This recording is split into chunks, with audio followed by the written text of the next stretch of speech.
कहानी एक ऐसे घर से जहां शादी का माहौल है, लेकिन टेंशन और शांति इतनी कि शादी का घर किसी जंग के मैदान जैसा दिख रहा था। अरे जैसा मर्जी डेकोरेशन कर दो, पैसों की चिंता मत करो।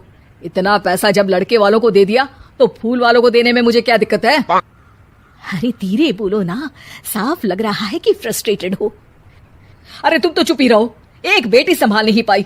सारा दिन मैं काम पर जाता था, सोचता था घर पर बच्चों को अच्छे से संस्कार मिल रहे होंगे, लेकिन नहीं, मैडम को तो अपनी किटी और फैशन से फुर्सत मिले तब ना। माँ चुपचाप वहां से चली जाती है। समझ में नहीं आता कि आखिर शर्मा खानदान में हो क्या रहा है। कल तक चिड़िया सी फुदकने वाली शीना की शादी यूं अचानक एक मोटे काले लड़के से क्यों हो रही है? शीना कमरे में हाथ में गुड़िया लिए बोलती है, मेरे साथ जो हो रहा है ठीक हो रहा है। तुम तो सब जानती हो, साहिल मेरे लिए भगवान है। अब जब वो ही नहीं मिला तो फिर कोई भी हो, जिंदगी ही तो जीनी है, जी लेंगे। बाहर शीना की बुआ किसी से बात करती है। अरे मोटा नहीं, उसे तो खाते पीते घर का कहते हैं। अब ओबेरॉय का नाम भी किसी को बताने वाली बात है। उनका इकलौता लड़का तो करोड़ों की स्वामी तो है ही। अरे हमारी शीना बिटिया तो रानी बनेगी, रानी। इन सब के बीच कहीं कोने पर शीना हाथ में मेहंदी सजाए बैठी थी और आंखों में आंसू सजाए। और वो समय भी आ जाता है जब शीना मंडप के नीचे हाथ में वरमाला लिए खड़ी होती है, लेकिन तभी अफरा तफरी मच जाती है। कोई कहता है, अरे लड़के की माँ को हार्ट अटैक आ गया। अरे अच्छी खासी थी, कैसे हो गया? अरे कहते हैं ना, किसी किसी लड़की के पैर अच्छे नहीं होते, हो सकता है कि मनहूस है ये लड़की। शीना पास खड़ी सब सुन रही थी। फिर शीना अपने कमरे में आ जाती है। शादी ये कहकर नहीं होती कि लड़की मनहूस है। अब लगातार शीना के लिए लड़के देखने आते, लेकिन आस पड़ोस या किसी के कहने पर शादी हर बार टूट जाती। लेकिन एक दिन, अंकल, मैं काफी दिनों से आपसे मिलने की कोशिश कर रहा था, लेकिन हिम्मत नहीं हो पा रही थी। अरे बेटा, हिम्मत तो हमारी टूटी पड़ी है। वैसे कौन हो तुम? मेरा नाम साहिल है अंकल। मैं शीना से प्यार करता हूँ और उसी से शादी करना चाहता हूँ। अरे अब तो किस जात के हो ये भी मायने नहीं रखता।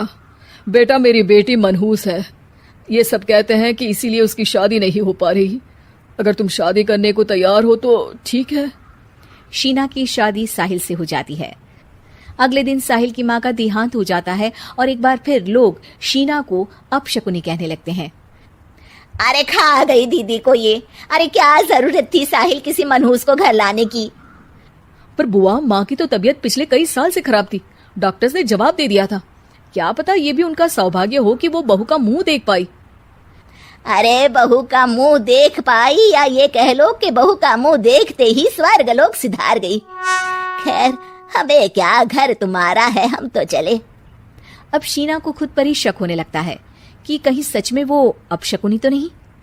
साहिल, हम दोनों की शादी नहीं हुई होती तो अच्छा था। देखो ना, कैसे पहले मेरी शादी टूटती थी और अब तुम्हारी माँ भी। अरे ऐसा कुछ नहीं होता शीना, अपशकुनी वगैरह कुछ नहीं होता। ये सब तो ईश्वर के खेल हैं।